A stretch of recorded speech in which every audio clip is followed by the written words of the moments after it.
Granny's Peach Cobbler 2x2. Watch out now.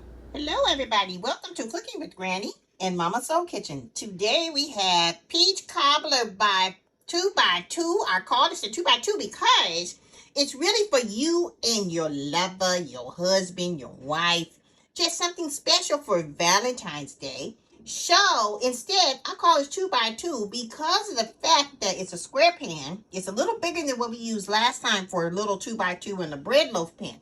So this way you guys will be able to have leftovers for the morning after. Oh, that makes a lot of sense. Yeah, so instead of that, in the other recipe that I shared, you get four, 2 helpings each, right? But this way you'll have a little bit something extra. So that night, if you want to have a romantic evening, you have some peach cobbler, maybe a little bit of extra a la mode, little ice cream, a little whipped cream or whatever. Okay, so let me explain it. So you're going to have some when you wake up in the morning and you want to have a little bit of extra because you know you're still celebrating Valentine's Day after Valentine's Day. That's how you do it if you're doing it right like Big Mama. But stop that. Okay, but anyway. Anyway, you know what I'm saying. You guys want dessert all night long and everything, and dessert the next day, you have that too.